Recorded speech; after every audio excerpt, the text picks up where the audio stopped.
I'm Katie Powell from Sing Without Limits, and this is the Vocal Power Hour.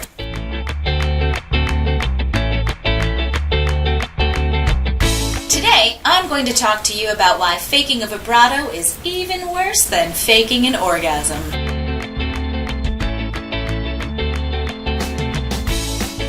Oh, and I'll show you how to develop a natural vibrato. I can't help you with the other thing. Sorry.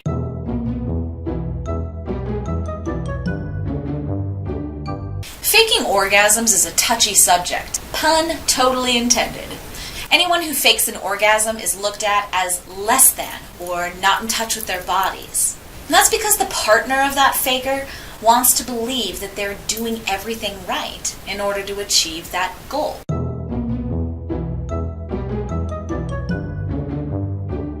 And sometimes there are other factors. Mental blocks, it's taking too long, it actually isn't that great, you're performing surgery, whatever. In order to move things along without hurting feelings, some people fake it.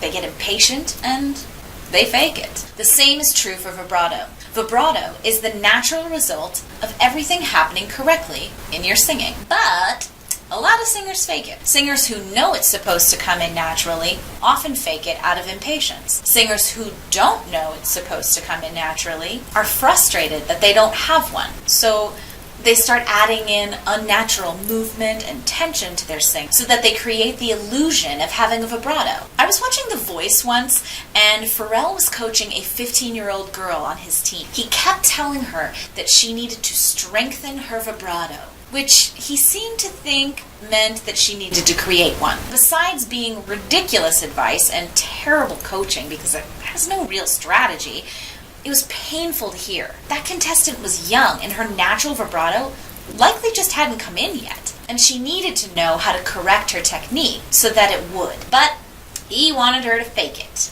Boo, Pharrell. Boo. So what's the big deal about faking a vibrato? I mean, who cares if it gets you where you want to be? Well, it doesn't get you there. It sounds fake, and it isn't healthy for your voice because it's full of tension and pain.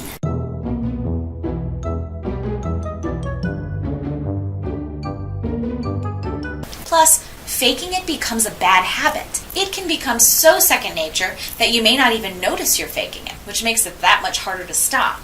Now, if that's not enough to convince you, think about this. Once your vibrato does come in naturally, it comes in on top of your fake one, giving you a warble like an old lady with unsteady lungs and vocal cords. Hot. Super hot. Totally what you wanted, right? No? Good! Now that you understand the consequences of faking your vibrato, let's talk about a healthy, natural vibrato. As I mentioned, a healthy vibrato is something that happens to your voice when your vocal technique is working correctly. Kind of like an orgasm when you think about it. When everything is being done, well, correctly, that's when the body experiences an orgasm. Hooray for bodies! So, how do you make sure your vocal technique is happening correctly? Well, I've talked in previous episodes of the Vocal Power Hour about proper breathing and proper support. If you haven't checked those out yet,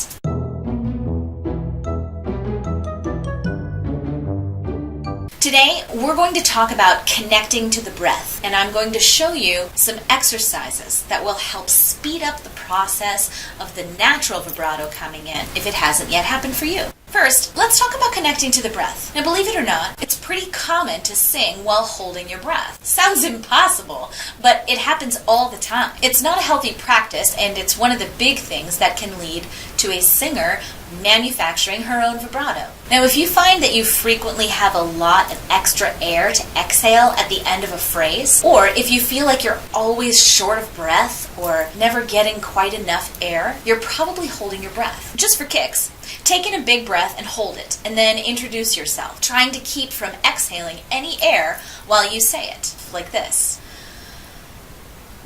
My name is Katie. Now, notice all the extra air you exhale as you finish saying your name. Imagine singing like that. I mean, just imagine it. Don't do it. It sucks for your voice, and we're trying to undo this terrible habit. Now, if saying your name like that felt totally normal, you're likely holding your breath, and these exercises will help you tremendously. The best exercise for connecting your sound to your breath is what I call buzzing, which is fluttering your lips while making sound, like this.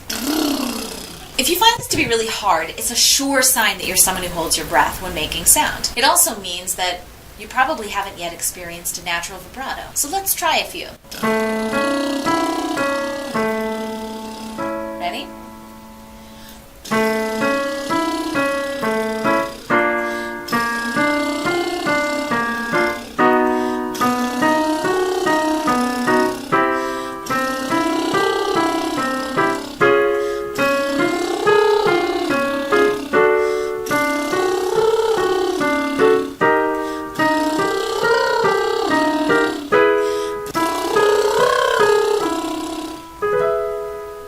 Do some exercises to sort of activate your abdominal muscles and your support system as it relates to your breathing mechanisms. We're going to do a panting exercise. Yep, just like a dog pants.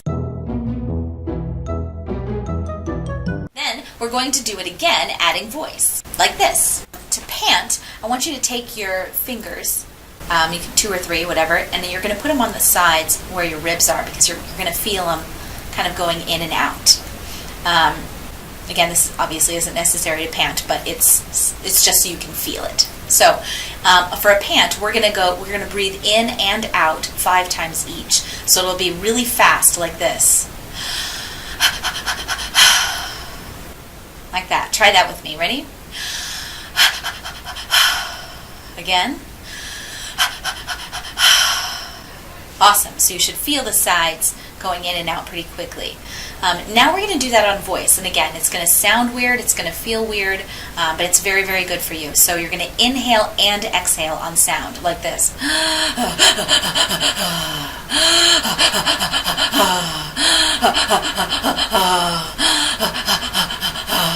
Right? So it's like a breathy tone that you're adding to that, right? Great! Now we're going to do one last breath work exercise, which I call 5 quick exhales. This one is designed to also activate the diaphragm and abdominals as it connects to air. It's also really excellent for beginning to develop agility in your singing. Think Christina Aguilera runs. It goes like this. For this one, we're going to do 5 quick exhales, as I said, and if you've watched the diaphragm video that I've done, this is a very different exercise, so I want to stress that this is not the same exercise. For the diaphragm exercise, we tuck our abs and then we relax, and then we tuck and then we relax, and then we tuck and then relax. This is one where we're not going to relax in between. We're just going to keep going in. We'll do 5 of those in a row, and it's really fast, so it's going to go like this. Right? So you go in, in, in, in, in. Let's try that. Again. Again. So you're going to do 5 of those at a time. With panting, you're going to go 5 in and out at a time. And the voiced panting, same, 5 in and out at the same time. Now, if you spend about 5 minutes every day doing these few exercises, you will start to hear your vibrato in no time. Also, singing in general will start to become a bit easier since you will be approaching it from a much healthier place of total connection to your breath and support system. Double points. It's also interesting to note that once you do have a nice, healthy vibrato, there are some pretty fun things you can do with it to make your singing even more awesome. But that's for another episode. See, you don't have to fake it anymore. As always, I believe that the safest and best way to make sure you are singing right is to check with a pro. And hey, I'm offering you that for free.